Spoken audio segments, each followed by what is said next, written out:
people of Ghana, it's your Nigerian Get Pleasure, bringing you political news in our channel Akromatic.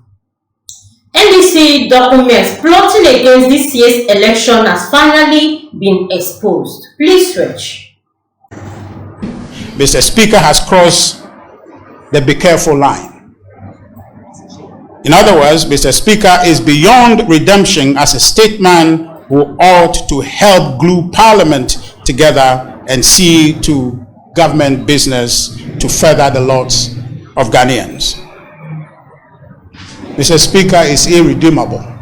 Even after the Supreme Court has spoken to stay his actions, the machinations that they put up, all the orchestrations they are putting up is designed to ensure that no government business is done. They tried that from 2021, they've been doing it. It hasn't worked.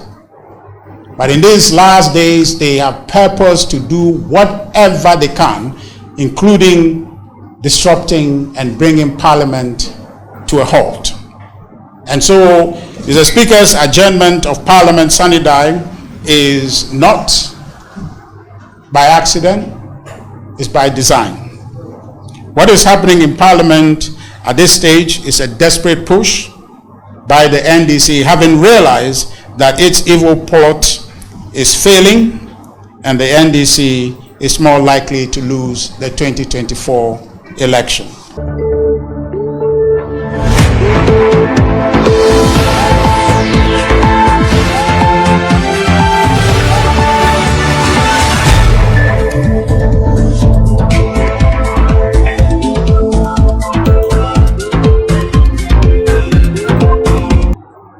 No, womo akwakoye nsentwofo ehia munra e na omo chese omo ni akwakobo document bi so na sa document ni NDC fo omo hyeda ekuku omo no ade de asie sa de omo ye nyina no omo chese wo mefa kwan bia so enya kwan papa so e de ade nkunim wa ba ye kwa akotoi na eno na NPP fo friends ntwofo a womo echechire womo ensemu na bra womo echechire womo nsemu no e na omo chese nyoma wo ma hyehye e de ato ho no setie nie na edipa woni nsentwofo di nkita ho no head director of communications NPP Richard Anyagba e na wo chese se wo hwe ade a esi ewo parliament ya se ni nyina wo ma hyehye o wo hyɛ da hyehye to free 2021 afimpinu no aduonu ba ku January ni mu se wo mo beye bibia dia frustrate aban no wo be ma aban ni twa ne ho ba bia entwa wonya ne ho twabre na wo ma ya hye wo mo kon ase de wo mo hye wo ma konfo no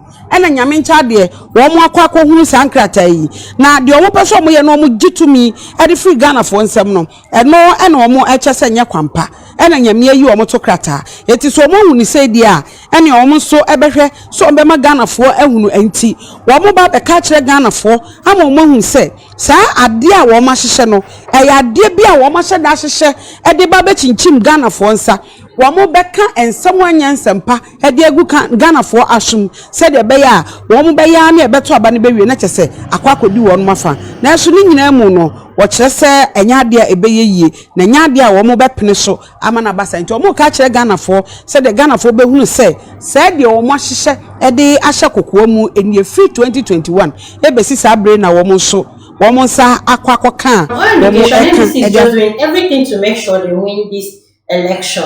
In an NPP meeting, they just by chance they are able to get this document revealing the secret plot of NDCs against this year election. And according to the document, it also states that they will do everything possible to frustrate NPP government to win this year's election. Please watch again.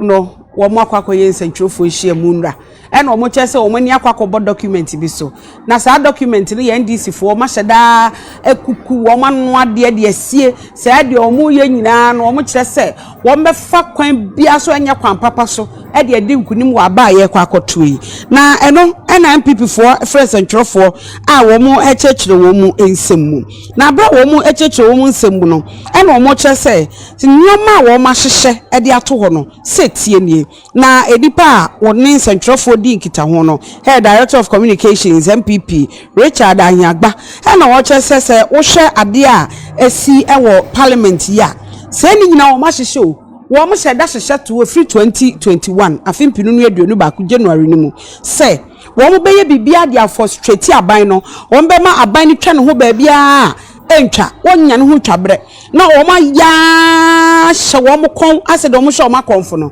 ena nyame ncha de wo mo akwa hunu sankrata yi na de wo mo pese wo ye no mo gitumi e de free Ghana for nsem no eno ena wo mo eche se nya kwampa ena nyame ayi wo mo to krata eti so mo hunu se dia ene wo mo so ebehwe so be ma Ghana for ehunu anti wo mo ba be ka kire Ghana for ama wo mo hunu se sa ade a wo ma hyehye no eya ade bia wo ma hye da hyehye e de ba be chinchim Ghana for nsa wo mo beka ensem anya nsempa e de agu Ghana for asum se de be ya wo mo be ya na e beto aba ne be wie na kyese akwa akodi wo no mafa na so ni nyina mu no wo kire se enya ade a ebe yeye na nya ade a wo mo be pene so ama na basa nti wo mo ka kire Ghana for se de Ghana for be hu se in as much as they have every other plan, but once they have any chance, any plan, it keep getting exposed. And I think God is actually working on behalf of NPP. This was an important matter in which the speaker could have settled things in a way that will not potentially create a problem for Ghana. If the NPP had reacted to what happened in the NDC, what the NDC did in Parliament this morning, the potential chaos would have erupted. The speaker himself called for police and soldiers to come to Parliament this morning. Why did he have to take himself into that situation? It was completely unnecessary. For a speaker who is a very seasoned barrister, he really should have known what to do. And I'm going to show you, when I say he should have known what to do, what another speaker did, Justice D.F. Anand. So what happened in the Justice D.F. Anand case? So one morning, the Parliament started work, and then J.H. Mensah, the minority leader at the time, heard that the president, Flight Lieutenant Rawlings, has sent a list to Justice D.F. Anand for the persons to be considered under Article 78 with the prior approval of Parliament to be nominated as ministers. J.H. Mensah was aware that the prior approval of Parliament means that these persons must be submitted to the Appointments Committee for hearing at a vetting situation. The J.H. Mensah had also heard that the majority in Parliament were describing the situation and saying that there was no need for these members to go to vetting because they had already been vetted by a separate Parliament. The first Parliament of the Fourth Republic had vetted some of them. The NDC members were saying that only those who were not ministers in the first Parliament should be submitted to vetting. This is the matter of the matter that was going on in Parliament at the time. Speaker D.F. Anand, you know, is a member of the NDC, he's a cadre, is all that. And so J.H. Mensah is then looks at the matter and says, I'm going to the Supreme Court. So he files a writ at the Supreme Court and says, Supreme Court, the Parliament of Ghana is preparing to take ministers from the president without taking them through vetting, and they are calling them retained ministers. I think that according to the law, they are wrong. So he's inviting the Supreme Court to make a declaration, so and so and so and so. Okay. Whilst his writ is pending at the Supreme Court, he goes to Parliament one morning, and Richard Kwame Pepra, the former finance minister in the First Republic, in the first Parliament of the Fourth Republic, is now coming into the second Parliament without vetting to deliver the budget of the government. J.H. Mensah is worried, so he writes a letter to the Speaker as follows. Mr. Speaker, appointment of ministers. Article 78(1) of the Constitution. With reference to the President's letter to you of 10th February 1997, and the various consultations that have taken place on the issue of the appointment of ministers, I will be very grateful if you would confirm that in submitting the names listed in the first paragraph of this letter as members of his new cabinet, the President was inviting Parliament to exercise its power of prior approval of their appointment as ministers. I am seeking this confirmation in order to be assured that no action in Parliament is taken which in any way prejudices the determination of the constitutional issues raised in my writ, of which you have notice. I will be grateful for an urgent response to this letter. Yours sincerely, J.H. Mensah, Minority Leader. So this was the circumstances. Kwame Pepra has arrived in Parliament. Kwame Pepra is coming to read the budget. J.H. Mensah is telling Speaker that my writ at the Supreme Court, which you know about, it suggests that the Speaker was not sued in the thing. It is Parliament that was sued. So J.H. Mensah is saying that my writ, which you may not have been served, but you surely have notice of, is going to be prejudiced if you proceed to allow Kwame Pepra to read the budget. This was how high the stakes were. This is the government's budget. The government has an overwhelming majority in the House. The government has nearly 2/3 of the people in the House. They are only short of 2/3 by a few. That's the government size of the parliament. The speaker is a government speaker. Kwame Peprai is the government's minister. He's coming to read a budget. J.J. Rawlings is the military strong man who has won a second election. Everything is riding for the NDC. But here is a speaker who was patriotic. Here is a speaker who was thinking about the nation.